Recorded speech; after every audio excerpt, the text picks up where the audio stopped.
You ready for Book It Time with Adam Cole, baby?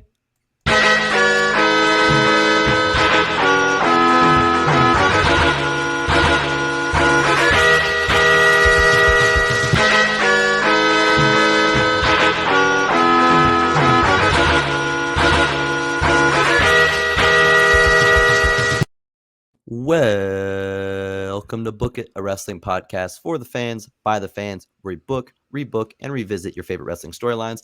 I'm your Commissioner Little X Fudge, and today we're here with your GMs, Damone D Money Allen. It sounded like Adam Cole needed a throat lozenge. I sound like that, man. All right, bad guy Kenny. Oh yeah.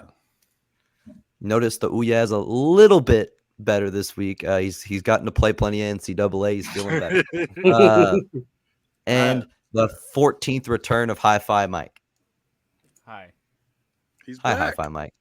Kenny's just excited he finally got out of recruit.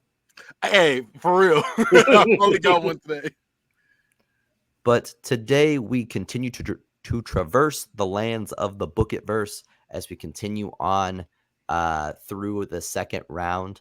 And we are going to continue with part 2 of my show, PPW Sold Out. So if you're starting this week fresh, I'd go back and listen to last week, because then you'd be missing the whole first half of the pay-per-view, and that would be silly. So go back, listen to that. I'm gonna start doing that for AEW pay-per-views. Yeah, AEW should just, say, all right, first half of the pay-per-view's done, and then just do the second half next week. They almost did that with All In and All Out. That was nice. The year they went to Wembley. They should continue that. Almost like the Fed was on to something with this 2-night thing. Anyways, I'm just gonna dive right in. We're starting a live stream for our live fans, our real ones, a little later than usual. So I want to be protective of your time. So we are starting part 2, PPW Sold Out. A brief recap of what you missed. I'll just say the matches and the outcomes that have happened thus far. So thus far, we had a Shawn Michaels, the Heartbreak Hotel Battle Royal, to face him in his first debut match in PPW that Kenny Omega won, in which Omega and Michaels faced off right afterwards. Shawn Michaels won. Johnny Gargano and Hangman Page faced off, where Hangman Page won. Darby Allin and Abyss had a hardcore match for the PPW Vanguard Championship that Abyss won. The Wall of Pain, Grayson Waller and Mark Henry, the defending PPW Tag Champions, faced off against Blazing Saddles, which is Matt Riddle and RVD, managed by Jimmy Wang Yang, and Blazing Saddles won. And then for the PPW Heavyweight Division Championship, Wardlow faced the returning Hernandez, in which Hernandez won. So now we are going into the next match, where The Miz says on commentary, "What a great night we've had thus far, and it's not stopping soon. This next match is an opportunity to get very interesting." Joey Styles says, "Interesting indeed. A story of love, language barriers, and competitive spirit. Let's take you back to how we got here." So for a reminder of how I do my builds, I summarize the first month, the second month, and then I go into detail of each week of this month, because it's a 3 months between my pay-per-views. So month 1, following Genesis 3 months ago, where Orange Cassidy helped Dakota Kai get a fair match against Killer Kelly and encouraged her in her losing effort, the two remained in touch. It began with them meeting in the locker room to provide awkward but heartfelt encouragement following matches for the remainder of that month. Dakota celebrated when Orange won a Top of the World Championship match, won a shot at the Top of the World Championship against Chris Calamity, and was there for him when he lost. When he was screwed, she said that she had to start accompanying him to the ring so that doesn't happen to him again. Unrelated for now, Jimmy Hart has continued to isolate Japanese newcomer Shota Umino by translating his words into threats and challenges, where Jimmy is ultimately vindicated by Umino winning in the ring, such as getting his first weekly show victory on Drive over Super Crazy and defeating Chris Hero at that month's pay-per-view. The next month, Dakota and Orange began being ringside for one another's matches. Shota and Jimmy's pattern continued throughout the next month as well. In an episode of Drive nearing the pay-per-view, Dakota and Orange are seen watching Jimmy Hart yap on the screen following yet another Shota Umino victory. Orange looks over to Dakota and says, "You think I should challenge him?" And Dakota says, "Bad Australian accent incoming, New Zealand or whatever. Absolutely. I think if anyone could beat him, it's you." Orange stands up and she says, "You got this, babe. I mean, bro." Orange pauses for a second, looking at her kind of weird, and then walks out to the curtain and just calmly says, "Hey, Shota, want to wrestle at the pay-per-view?" Shota says yes in Japanese, but Jimmy, of course, translates this to say, "Shota says he'll beat not only you, but he'll steal your girlfriend when he's done." And then Orange walks back to the curtain and he just looks at Dakota and says, "Cool, got a match." And then Dakota is there saying, "Orange, that promo was magical. You came alive. Maybe the best of all time. You're going to beat Umino with ease." Orange did not end up beating Umino at that pay-per-view. Orange lost despite a competitive 20-minute banger of a performance. The ending of that match is what leads us here. As Orange is rearing up for an orange punch on Umino, Jimmy grabs his foot from outside the ring so he couldn't move. He's forced to let go. Jimmy Hart is forced to let go of Orange's foot by a roundhouse kick to the head from Dakota Kai. Orange gets distracted watching this as Umino gets up and hits him with a Death Rider, not knowing that Jimmy interfered with the match. Following the match, Dakota is there for a knocked out Cassidy. She lifts up his limp head and kisses him to a roar from the crowd. Orange lifts his hand up for a signature limp thumbs up before crashing back down to the mat. Now we're to the current month. On the episode of Drive to start this month, Orange is taped up and banged up backstage. Dakota goes up and asks him in a flirty tone, "So, do you want to talk about last night?" And then Orange says, "Not really," to her surprise. She asks, "Did you not enjoy it?" And Orange says, "I don't know anyone who enjoys getting knocked out by a Death Rider." Dakota says, "But what about what came after?" And Orange says, "Something came after? Next thing I remember is waking up in medical." Dakota is silent with a flabbergasted expression on her face. Later that night, Jimmy is in the ring with Umino wearing a neck brace, saying, "The story of this week should be that Shota Umino wins yet another great match.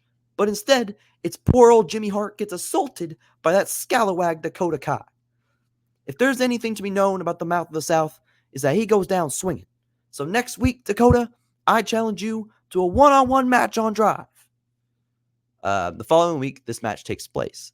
Dakota is easily beating Jimmy Hart, kicking him down every time he steps near her. Jimmy Hart baits Dakota to the outside of the ring, where she chases him around the ring, and Jimmy leads her into running into Shota Umino's shoulder. Umino clearly feels awful about knocking her down, but Orange doesn't care in that moment for Umino's guilt, and he runs over and Orange punches Umino. Off the distraction, Jimmy is able to roll up Kai and get the win and gloat his way up the ramp.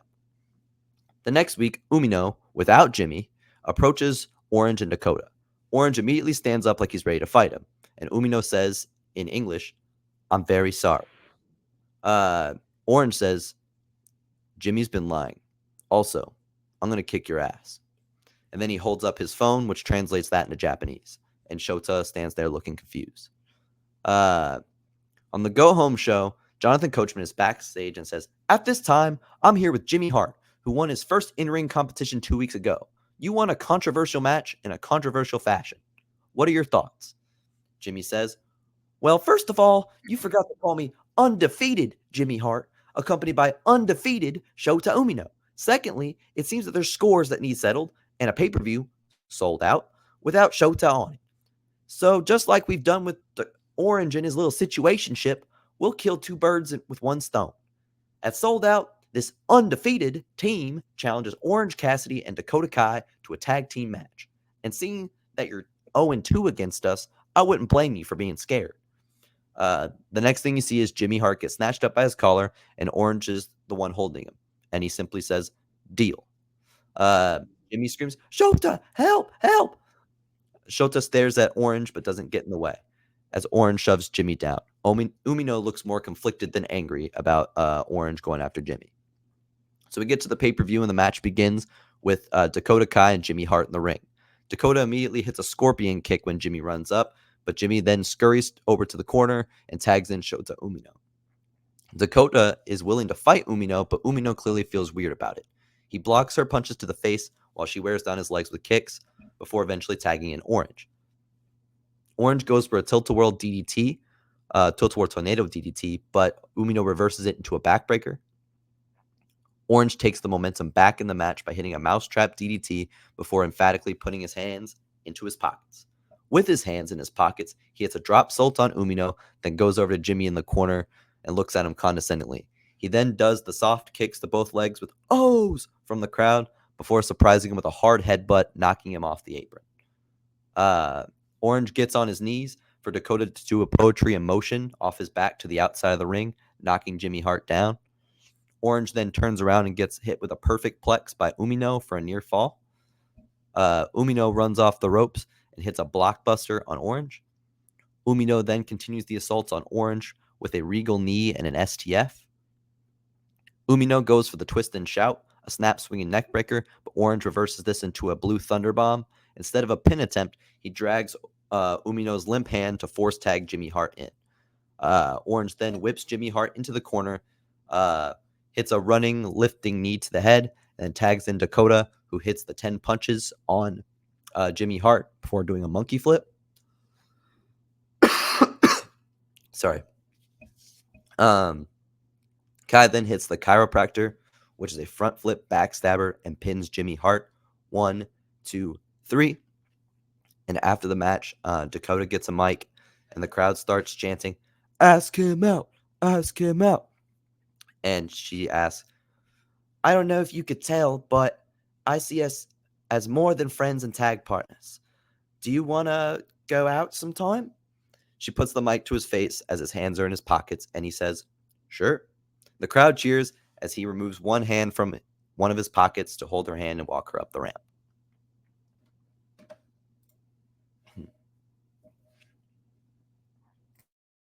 So I'm conflicted. So I like the story with the Dakota and Orange, and I like that story. But I don't like that it feels like Shoto became a bit player in their story. Like he became a side character. The match was good, especially for it to be essentially a 3-person match, because obviously Jimmy Hart's not doing anything. I'm gonna give you a 3.75. I'll take that. I'll be honest. I did not really. This is probably one of my least favorite stories of yours so far. I'm gonna go with a 2.5. Hi-Fi Nice is dead. Hi. Hi-Fi Nice went to bed a half hour ago. Fuck. I'm so cooked. You said 2.5. Yeah. There's a woman in the match. You should have known to get a low score. Nothing to do with that. Mike hates I had to women's grab it. wrestling. I had to grab a new Absolutely nothing to do with cord. that. How did it end? I missed the end of it because I had to go grab a cord. My laptop Gotcha. literally died. So the winning spot, basically, after hitting a blue thunder bomb on Umino, Orange used the limp hand to force Jimmy to get tagged in, threw him into his corner, basically tagged in Dakota. Dakota hit her finish on Jimmy, and then pinned him. And then after the match, the crowd was chanting for her to ask him out. She asked him out. He said yes. And then he took one of his hands out of his pocket to hold her hand and walk up the ramp. You should have put her hand in his pocket. That's a little sexual. This is PG-14, sir. Okay. And Damone, you haven't scored yet, have you? No, I did. I said 3.75. Okay. All right.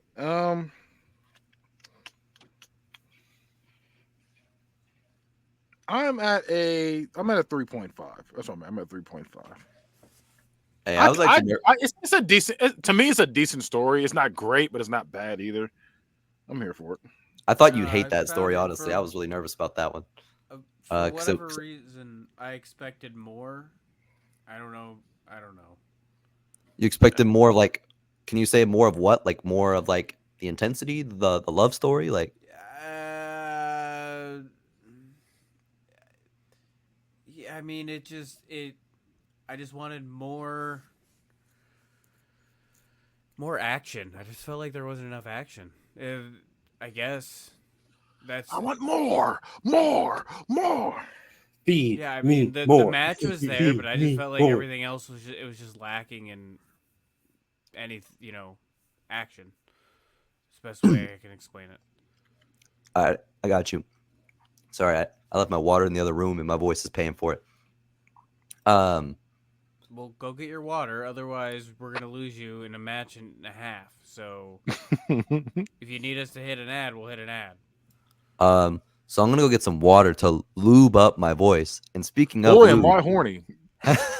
Speaking of lube,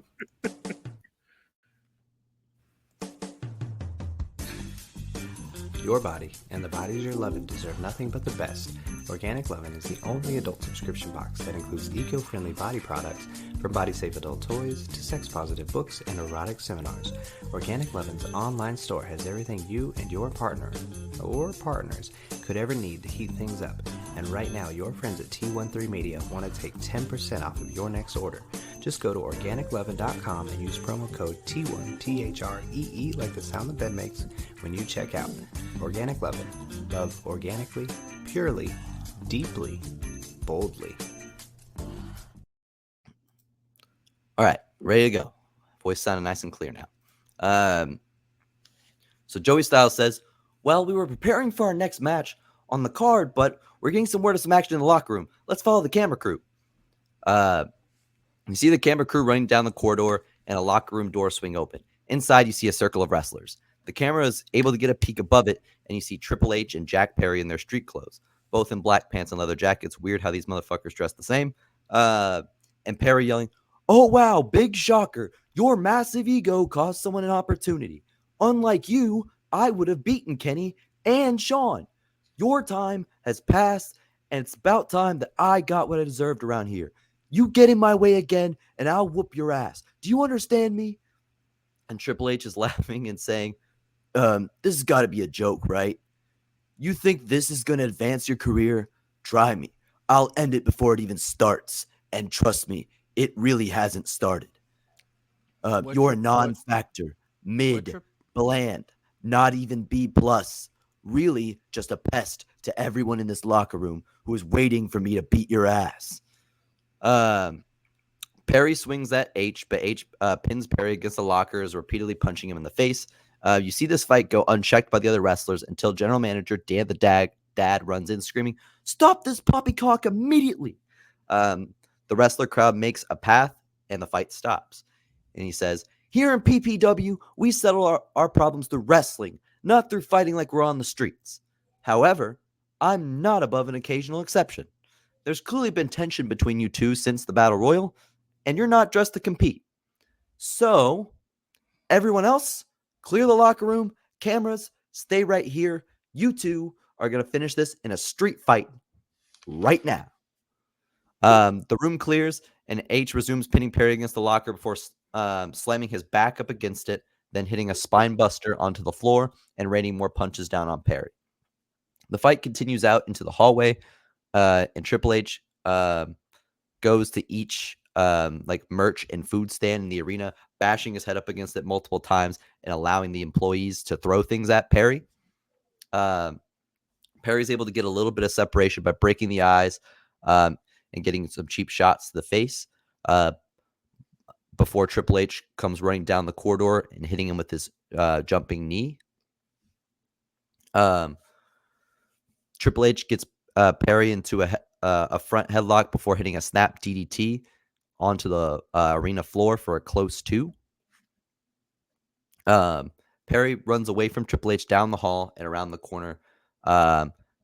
And when Triple H chases him around the corner, he gets blasted with a fire extinguisher, blinding him before Perry hits with a glass jaw knee strike for a close 2 count.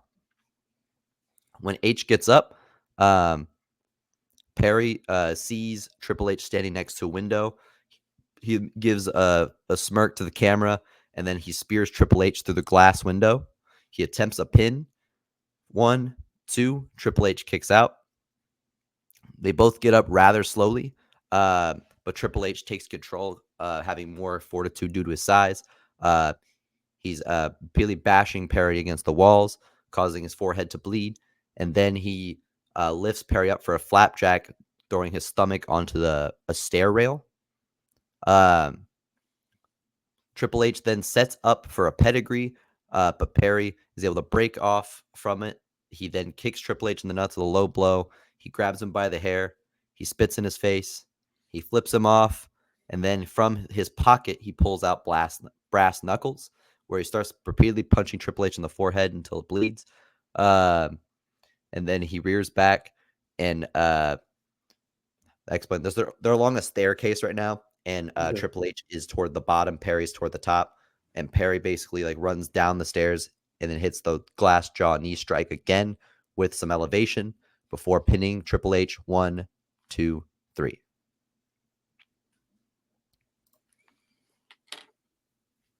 Question. Yeah. Where does that window go to? That was sorry. I missed. They were out in the They like fought their way to the street. I don't know why I missed that part because it's literally right. Yeah, they fought their way into the street, the arena. Okay. Because I'm like, he just put him through. He speared him through a random window in the middle of a building. Like, Yeah. Oh yeah, I missed that. Okay, I missed one whole spot, and that literally explains that. So between the fire extinguisher spot and the spear spot, they fought into the street outside the arena. Perry jumped off a parked car and hit a tornado DDT onto the concrete for close to, and then the spear happened. okay, so like he spears him back into Whole the fucking spot. he like spears him like back into the building. Yeah. Okay. You know what? You would think a match where Triple H loses, I wouldn't do this, but I'm gonna give you a 5. I'm shocked by that. I like the build. Like the build is simple. It's simple. And it's playing off of the previous night stuff. But I like it's a good street fight. I like that they fall over the place. You didn't have them just win in the ring, which I hate. I kind of hate when they do that in street fights. It always ends up them winning in the ring. It's like it's not really, Yeah. Like, why you got to pin in the ring for a street fight? Go to the street, damn it. Right. So yeah, I'm gonna give you a 5. And for this, I think for this, the right person won because it helps Perry's career more to beat Triple H than Triple H just beating Perry. Yeah. And also, I must note they are both in jeans per Book It Street Fight rules. As it should be. Rule number 24-5. You must be wearing jeans in a street fight. Right. I also feel like in real life, like their characters, Triple Right. H and Jack Perry's characters in a locker room would fucking hate each other. And I was when I was starting this book first, I was like, okay, they gotta beef because I just imagine these two in the same locker room would just be fucking ballistic. They both hate CM Punk. Yeah. I'll be honest. When you first started saying Perry, I wasn't thinking Jack Perry. I was thinking Perry Saturn, which made more sense of a matchup than Jack Perry. Y'all gotta respect the real Glass King. I like Jack Perry, but You can't think. Okay, you gotta think of Jack Perry, not Jungle Boy. They're two different people. Yeah. When Jack Perry grew that beard, he grew a personality too. I didn't hate it. This, I did have some decent spots. It was a short build, a small build, very simple. I'm gonna go with a 3.85. I gotta revive Hi-Fi Nice somehow. I gotta hit him with that shot of adrenaline. I'm about where he's Maybe at. around 3. I'm at a 3.5 for this one. I think it was just cool. It didn't grab me like that. That was all match for a build. Was kind of Yeah. dead. And a lot of that build was also like in the Battle Royal from last week. Like they were fighting each other like the whole time in it. And like in the Final Four, they were fighting each other and all that. Okay. So some of that built from a previous match. All right. So back to the commentary. Joey Styles says, well, Miz, this next match should be amazing as it has huge implications for our Top of the World Championship match. Miz says, the pressure is on for the Sabinists for sure. As of late, they've been letting Chris Calamity down. But They've shown that at any given moment, they can deliver when it counts. I personally never count any of them out.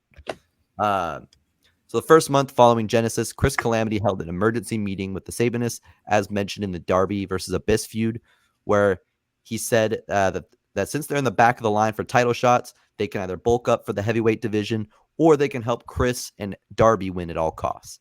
After promoting Darby to his best friend, Chris said to the others, "By this point, I expected each one of us to be holding gold.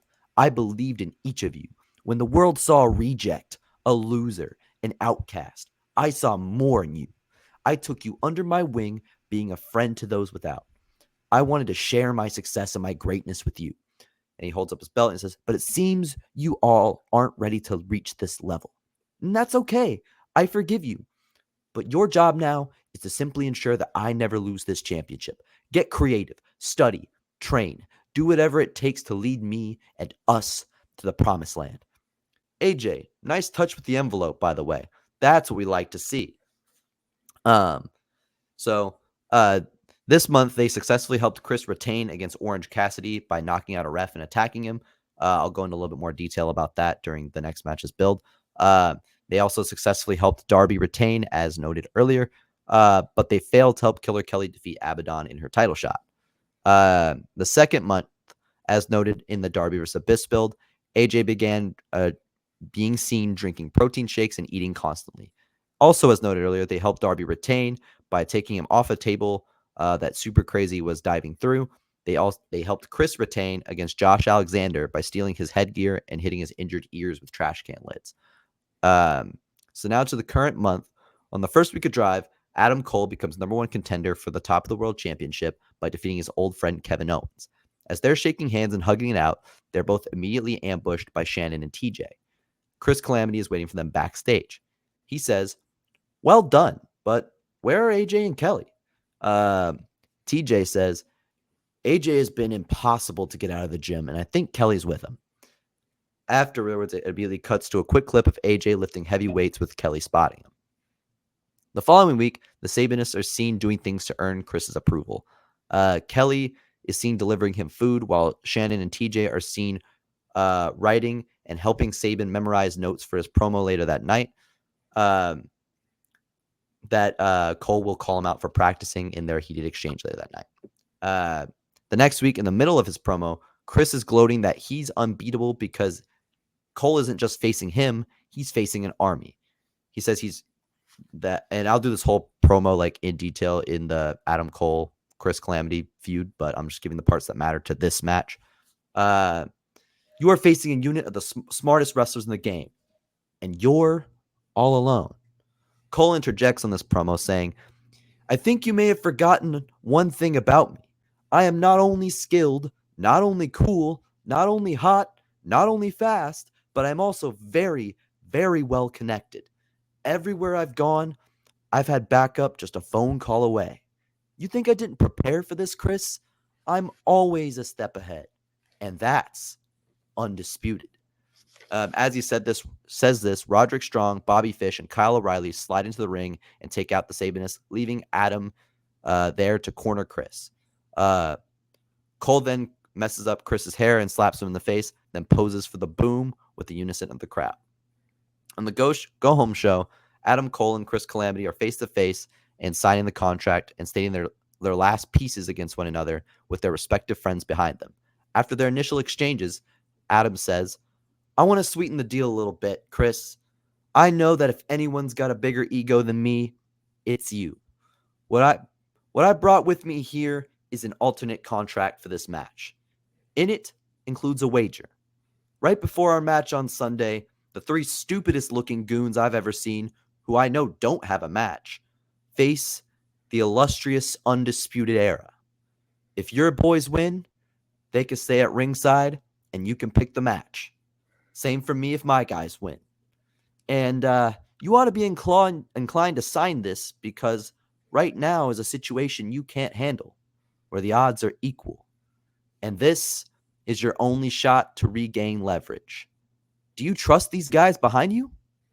And Chris looks angry but is trying to keep his cool. He's sweating and nervous.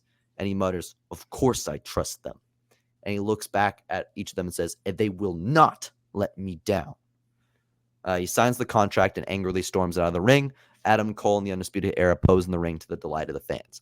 So, like I said, a lot of the Adam Cole and Chris Calamity interactions will be noted in their feud, but that's just the stuff that's relevant to this match, which is the Undisputed Era versus the Sabanist.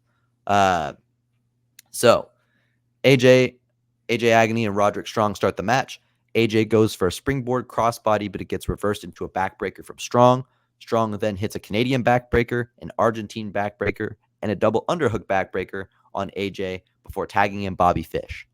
Bobby Fish goes for a roundhouse on AJ, but AJ ducks and hits a Pele kick. He uses the space to hit his springboard backflip DDT before tagging in TJ. TJ Terrors hits a 520 springboard DDT, then quickly tags in Shannon Sorrows, who hits a Whisper in the Wind from the top rope. Shannon goes for the Morgasm, but Fish reverses it into a Falcon Arrow and then tags in Kyle O'Reilly. Kyle O'Reilly hits a standing Meteora on Shannon before going for the diving knee drop that AJ pulls Shannon out of the way of. The match breaks down as they all brawl in a ring, which the Undisputed Era get the better of, making them flee to the outside before hitting unison suicide dives in 3 different directions as the Sabanists split up. Then the outside the ring brawl continues. TJ goes to the top rope and hits a Mamba Splash, which is like a between the legs splash onto all of them. Shannon and Kyle eventually get back to the ring, but Shannon is able to tag in AJ, who hits the Yushigoroshi, then climbs up top for what he appears to be thinking of the spiral tap, but he hesitates, assumedly due to his increased size. That buys Kyle O'Reilly time to jump up to the top rope and hit AJ with a superplex. Kyle O'Reilly tags in Roderick Strong, while AJ Agony tags in TJ Terror.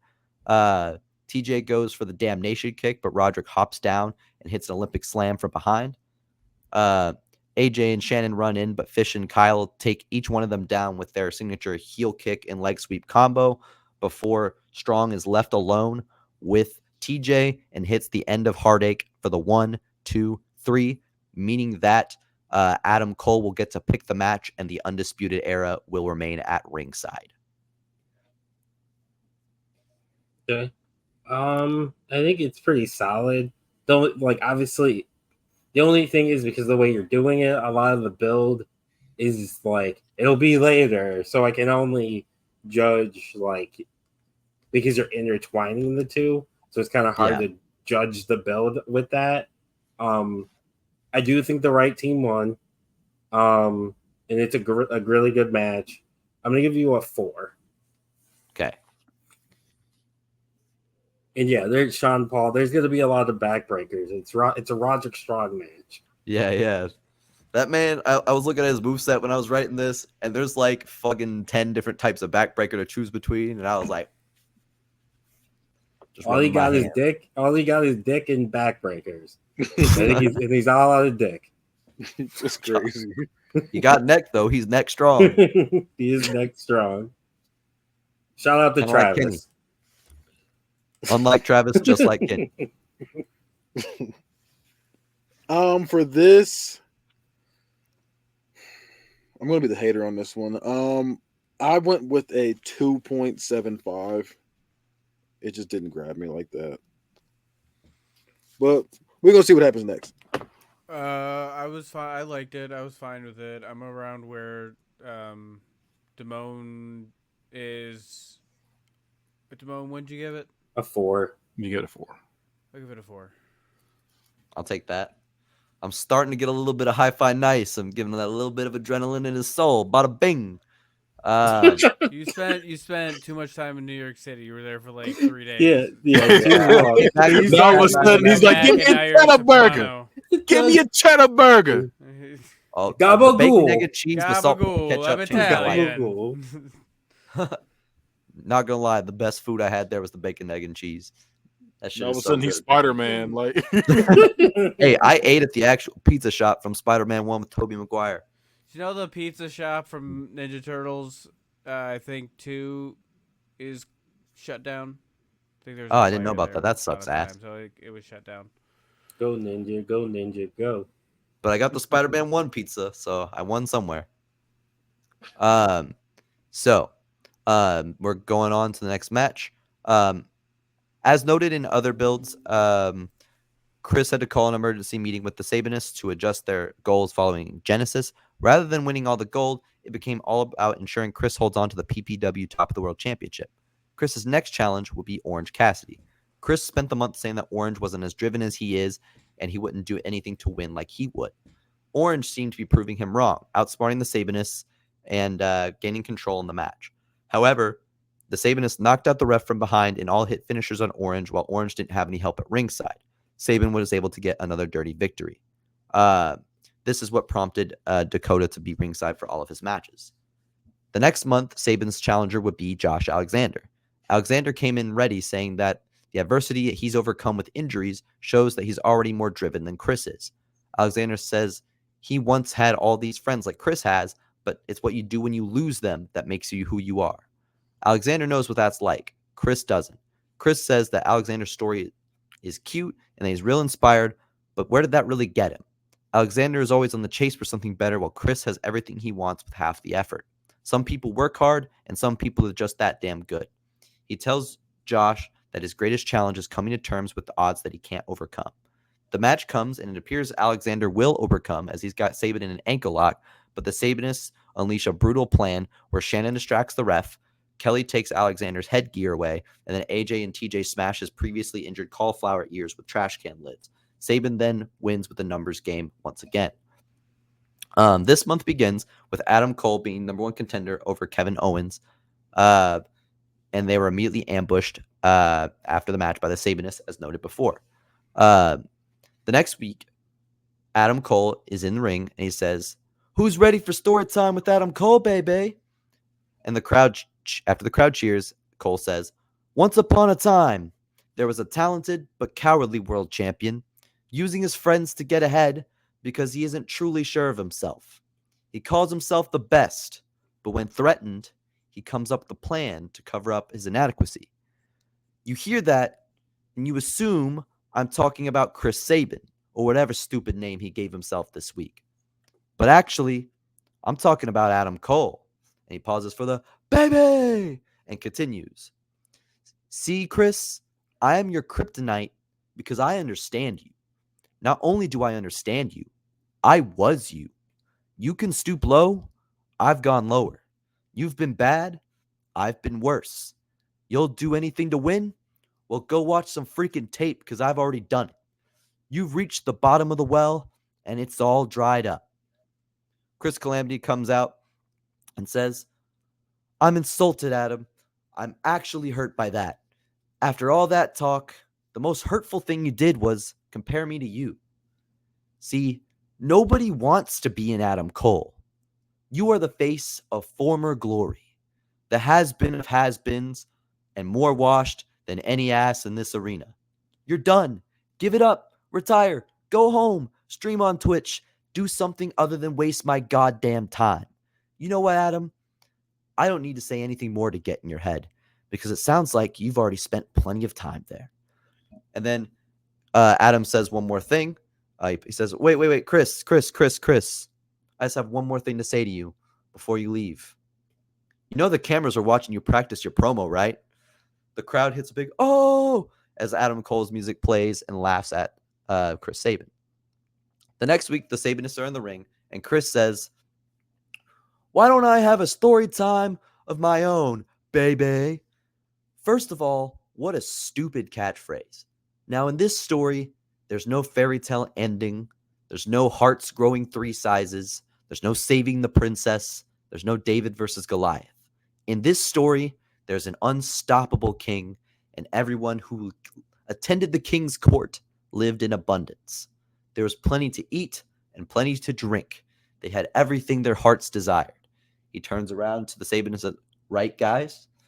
And then continues. Then there was the washed king. He once had a similar reign, but then his bones went brittle, his shine dulled, and in the presence of bigger kingdoms, he just looked small. The washed king wanted what the unstoppable king had, so he desperately began appealing to the peasants like each and every one of you. But in the end, Ooh. they all fall down. You peasants will learn I am unbeatable because you're not just facing me, you are facing a decadent army. You are facing a unit of the smartest wrestlers in the game, and Adam, without these peasants, you're all alone. And then Cole interjects, I think you may have forgotten one thing about me. I am not only skilled, not only cool, not only hot, not only fast, but I am also very, very well connected. Everywhere I've gone, I've had backup just a phone call away.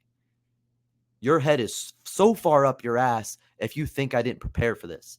I am always a step ahead, and that's undisputed. As he says this, Roderick Strong, Bobby Fish, and Roderick Strong, Bobby Fish, Kyle O'Reilly, let's say Adam Cole again, slide into the ring and take out the Sabadus, leaving Adam there in the corner to corner Chris. Cole then messes up Chris's hair and slaps him in the face, poses and hits the boom in unison with the crowd. On the go-home show, Adam Cole and Chris Calamity are face-to-face for a contract signing. Chris says, Adam, I've been through this formality many times, public and private. That's all this is. The story is already ended, and the conclusion is foregone. The sky will be blue, water will still be wet, taxes will be due, grandma will die, and Chris Calamity will still be PPW top of the world champion. He signs the contract and starts to walk away. Adam says, Chris, not grandma. Stay a minute, will ya? After I'm done telling you how stupid you look, I have something you might want to see. Before I present that to you, I just want you to know, Chris, I feel for you. Behind the guy liner, the girl jeans, the shirts of bands you don't listen to, friends who actually don't like you, and a terrible haircut is a wounded child. For whatever reason, you didn't get the attention you wanted growing up or the praise you thought you deserved, and now it's everyone's problem that you're so damn insecure. Like I said, I was you. I once held that doubt. But you know what makes me so dangerous now, Chris? Is that I have zero doubt about myself. I know I will beat you, and I don't gotta tell it to myself 100 times like you do. So I've read this part prior, but after their initial exchanges, Adam says, I want to sweeten the deal a little bit, Chris. I know that if anyone's got a bigger ego than me, it's you. What I brought with me here is an alternate contract for this match. In it includes a wager. Right before our match on Sunday, the three stupidest goons I've ever seen, who I know don't have a match, face the illustrious Undisputed Era. If your boys win, they can stay at ringside and you can pick the match. Same for me if my guys win. You ought to be inclined to sign this because right now is a situation you can't handle, where the odds are equal. This is your only shot to regain leverage. Do you trust these guys behind you? Chris looks angry but is trying to keep his cool. He's sweating and nervous and he mutters, of course I trust them. He looks back and says, and they will not let me down. He signs the contract and angrily storms out of the ring. Adam Cole and the Undisputed Era pose in the ring to the delight of the fans. Get water. So when Cole comes out for the match, the Undisputed Era is still at ringside. Cole gets a mic to announce that this will now be a fans' revenge match. And if Chris Calamity is to leave the ring, fans from the front row will be standing outside the ring with belts ready to hit him with, as well as the Undisputed Era. So Cole gets control in a test of strength and early chain wrestling. Chris starts to get mad and leave the ring, but realizes what will happen. Cole takes advantage of this to hit the Cole lateral, a scoop brainbuster. Cole hits the Florida Keys, a straightjacket German suplex. Chris hits a springboard tornado DDT to create some distance. Chris hits the future shock and then locks in an ankle lock, taunting Cole's previous injuries, but Cole reverses this with an enziguri. Cole starts setting up for Cole Day in Hell, a wheelbarrow suplex, but Chris scurries out the ring. His eyes dilate when he sees that he's cornered by O'Reilly and Fish. He runs away around the ring as fans whip him with belts. He runs back in but gets super kicked by Cole for a close 2 count. Cole gets to the top rope for the Panama Sunrise, but Chris hits a leaping enziguri, followed by a hesitation drop kick in the corner. Chris then takes off the studded belt off of his shorts, yelling at the ref, "This is legal, right?" And whips Cole's back repeatedly with the studs, causing it to bleed. Chris then hits Over Easy, which I explained this in the last pay-per-view, but it's a super complicated multi-step implant DDT. Like if you look at the move on his wiki page, there's like 7 fucking steps. This thing. He hits that for a close 2. Chris then overhead tosses Cole with the belt around his neck, so he wraps it around his neck and then tosses him with it. And then he hits a lion salt for some style. Chris goes for the cradle shock to finish, but Cole reverses it with a backstabber. Chris goes for the bum rush, which is a side slam neck breaker, but Cole is able to grab a rope, pulling them both to the apron. Chris has to dodge belt shots from the fans, but then gets bicycle kicked by Cole, and then Cole will follow that up with a Canadian Destroyer on the apron. Cole slowly shoves him into the ring and goes for the pin, but Chris barely kicks out. Cole then waits for him to get up, and he hits the boom, which is the Shining Wizard, but Chris kicks out at a close 2.9. Cole then does the Adam Cole, baby, with the crowd and hits one more boom and then pins him 1, 2, 3. Cole begins to celebrate his win, but then AJ Agony comes out saying, "Not so fast, not so fast. See, according to PPW rule number 322579, before a championship match, the authentic belt must be displayed before the bell is rung. What Chris brought out tonight is not an authentic title." AJ then opens a backpack and pulls out another PPW Top of the World Championship. He says, "What Chris took to the ring was a replica belt that one of these marks could buy at ppwshop.com. Check the jewels, ref. I'm not lying." AJ goes down to the ring and the ref inspects both belts. The ref grabs a mic and says, "I regret to inform you that AJ is correct. Adam Cole has won the match, but Chris Sabin will remain the PPW Top of the World Champion."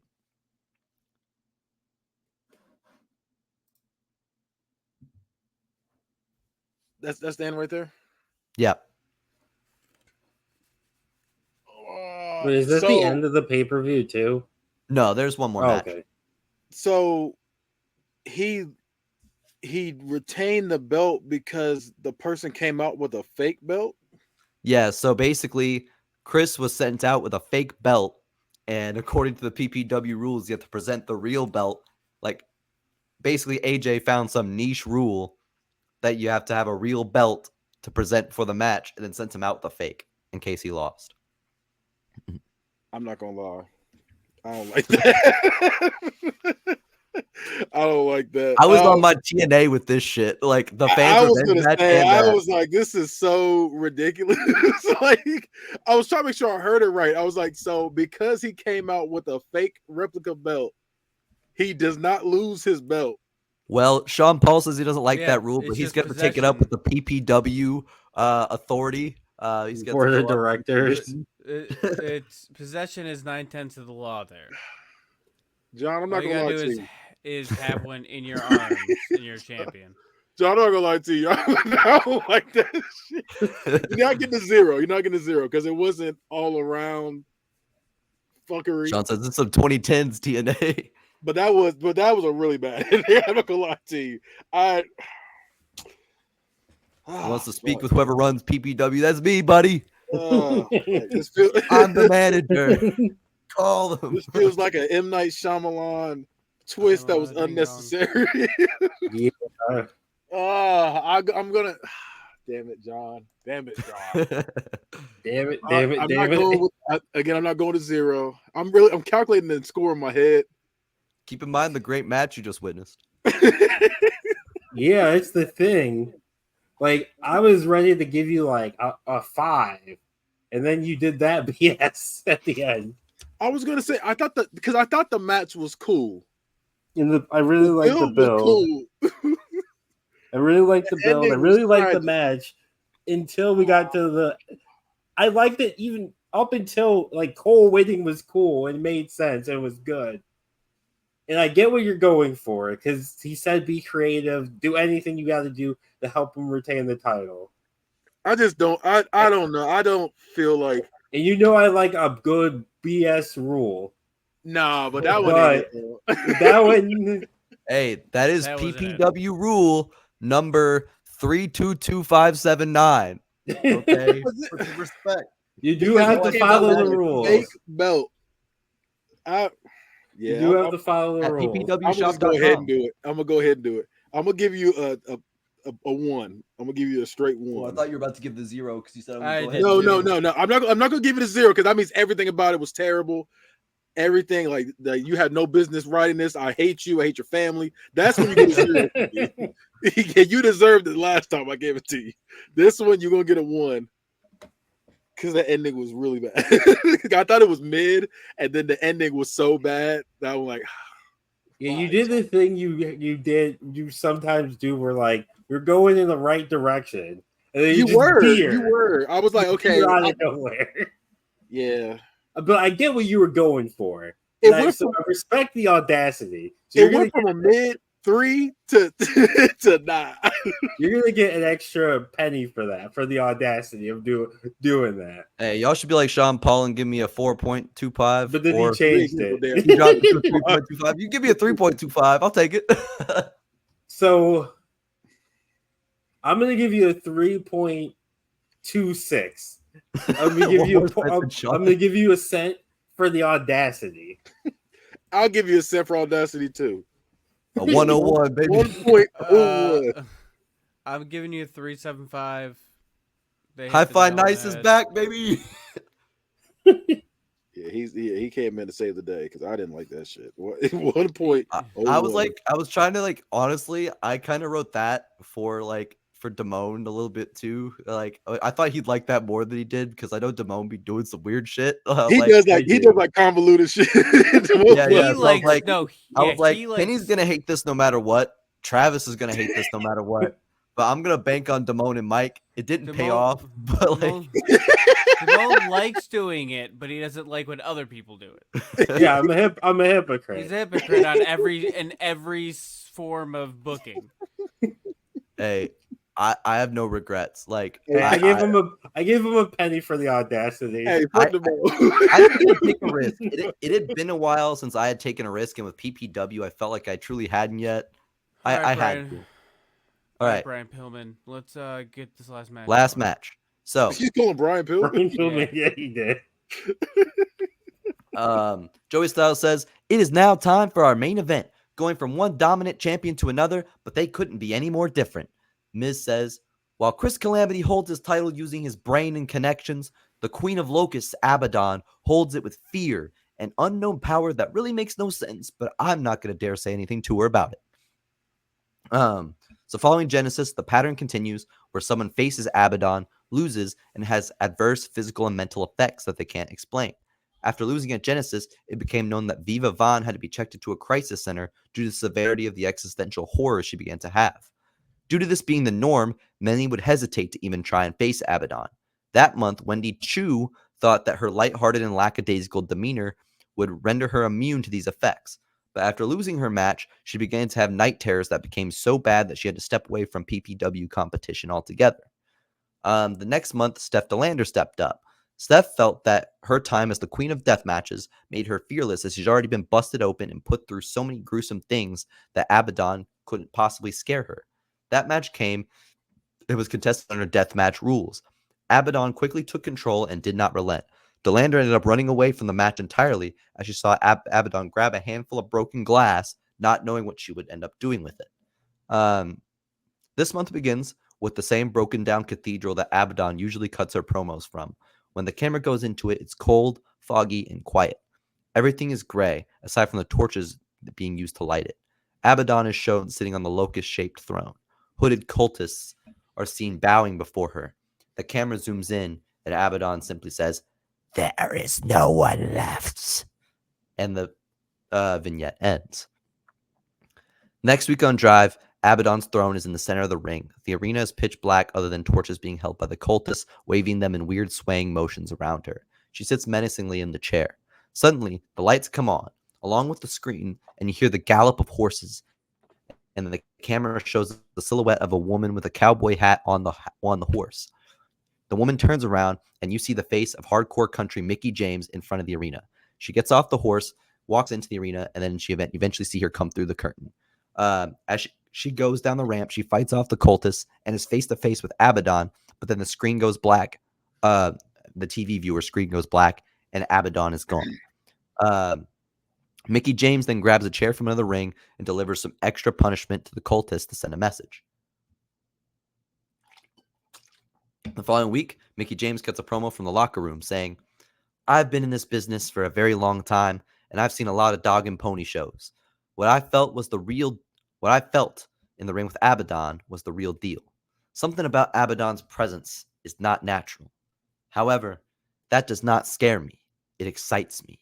I thrive in the unknown, and everyone knows that I can take a beating. Abaddon, I've seen what you've done to the women's division here.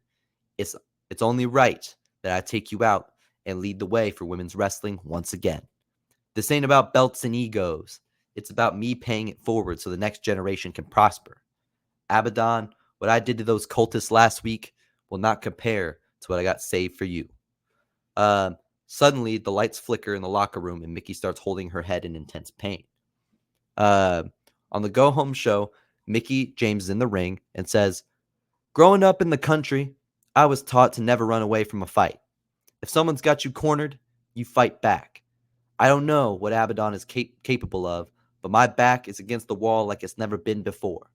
I'm afraid, but I will fight back. Abaddon, I mean what I said. You are holding this division back, and you are ruining people's lives. You may not care a lick about me, but I take that damn personal. I challenge you to fight me in this ring right now so I could see what you're truly capable of. Ride your magic carpet, teleport, do whatever you got to do to get your ass in this ring." The lights flicker out, and Abaddon is suddenly behind Mickie. Without any hesitation, Mickie hits a mitt kick, sending Abaddon tumbling to the outside. Abaddon then looks up, screams, and the lights go from red to black. They stay black for about 10 seconds. Suddenly, Abaddon is gone, and Mickie James is on her back, holding her head in pain once again, but she is smiling into the camera to close that segment. So, they're now in the ring for the match. Mickie instantaneously hits a mitt kick once again, but Abaddon kicks out at one and throws her off. Mickie uses her speed advantage to hit multiple Hurricane Ranas, and ending with a tilt-a-whirl head scissor to frustrate Abaddon into leaving the ring. Mickie climbs up top and does a front flip to the outside of the ring onto Abaddon. She then continues the fight outside the ring, hitting leg kicks, punches, and ending with a Russian leg sweep up against the apron, hitting her head on it. Mickie then hoists Abaddon up for a powerbomb, throwing her through the announce table. Abaddon gets up from this abnormally quick and slides into the ring. As Abaddon slides into the ring, Mickie rains down punches to the back of the head that don't seem to affect her. Abaddon then grabs Mickie's hand, looks at her dead in the eyes, and bites her hand until it breaks skin and causes her to lightly bleed, and then hits her with the organ grinder, which is a top rope drape splash. Abaddon then hits the cemetery drive, which is a modified swinging neck breaker for a close 2. Abaddon then drags Mickie James to a corner where she hits 4 repeated broski boots. I don't know what the actual name of that move is called, so she's obviously not doing the woo woo woo, but she then drags Mickie James to the center of the ring. 1, 2, kicks out again. Abaddon then goes for the twist of hate, but Mickie reverses with a sudden standing cutter. Mickie then is able to throw Abaddon into the corner, and she runs and hits 2 stinger splashes. Then she hoists Abaddon to the top rope, hoping to hit a Frankensteiner, but Abaddon holds her in position, looks up at her, and Mickie sees in her own eyes that she's in trouble.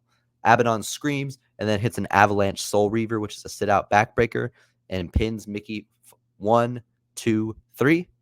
Following the match, Abaddon puts both of her hands on Mickie's head as the lights slowly dim to black to close the show.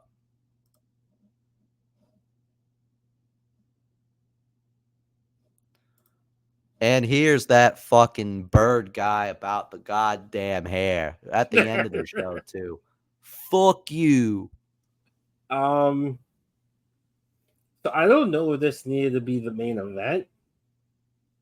I kind of feel like you should have had Cole versus Calamity, Chris Calamity be the main event. But I get why. Well, I'd be pissed if that was the main event ends with Cole winning and then losing because of the diamonds on the belt aren't real. As a viewer, that is rule number.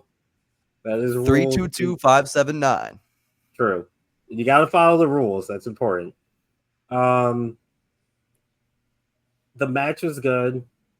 I do think I feel like you've booked Abaddon. Every time I see her name, I want to say Abandon. Abaddon. You've booked Abaddon almost too strong because it's like I don't know who the hell is gonna beat her because like no one's come close so far.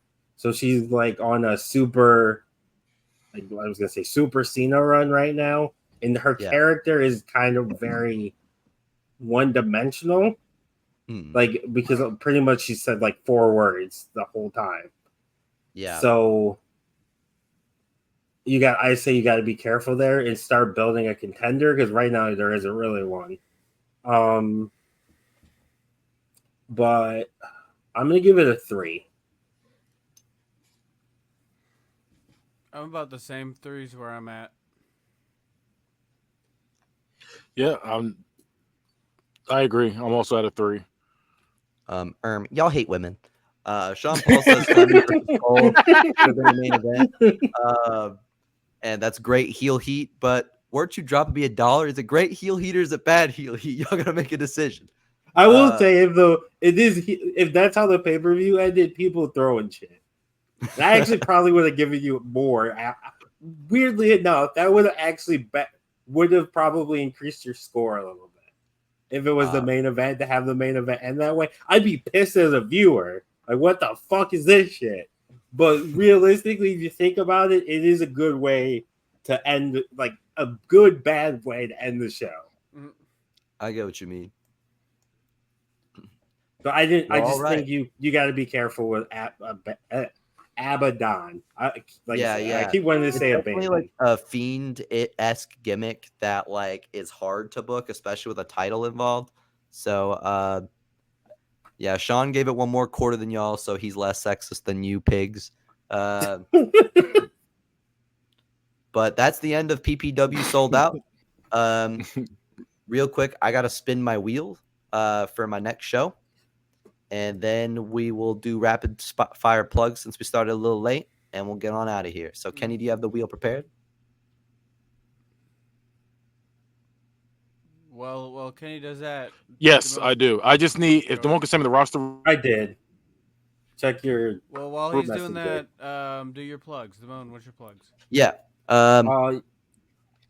D-Money, let's start with you. Where can they find you? You can find me on all the bullshit at Dumb Money T13, so it's DAMONEY T13. Also, fuck Elon Musk. I've been saying it for years. Not letting us stream unless we fucking pay. Fuck you. I'm not fucking paying. I'm not fucking going. I'm not fucking paying. Elon. All right, Hi-Fi Mike, where can they find you? You can't find me anywhere, but you can find all the shows on the T13 Media Network on our website at t13media.com. More like Elon Musty. Oh, man, he's still ready to go at Elon. It's like, you're lucky they're holding me back. If you want to find me, the best place to do that is the Reach for the Ropes wrestling discussion group on Facebook. You can talk wrestling with me there. And there's also the Reach for the Ropes Universe Twitch on stream. That is like 2K Universe, D-Money, and Primetime Travie T do commentary there. Hey, don't compare me to Elon, you motherfucker, Captain Birds. I'll whoop your ass. And yes, in just a moment, if Bad Guy's not dead, we will find one of the many. We'll tell you where to find his many shows. I mean, if anything, we can do those spins off air. Yeah, we'll probably do the spins off air. You can find him at Bad Guy Spoken on the YouTubes. You can find Unbiased with the throwing up the U. You can find him on Hood Movie Reviews. Also on the YouTubes. Also on the YouTube. I feel like he has Geek in the Sheets. He has Geek in the Sheets and Not a Real Court. No, it's Geek in the motherfucking Sheets. All right, is how he does it every time. And Not a Real Court, where they talk shit. Argue about anything and everything. I'll be on Not a Real Court August 6th. And they might have to debate PPW rule number 322579 to see if it's real on Not a Real Court. They could have solved that issue a little better than PPW, maybe. However, that's been an episode of Book It. Next week, we will let you know what my wheel spins are. We're going to do those off air because Kenny is having a technological nightmare. So to start Book It next week, you will have my wheel spin results. Sorry to take that away from you, but I've already damaged your souls enough with the fucking ruling on the title. So good night. It's been an episode of Book It. See ya. Bye.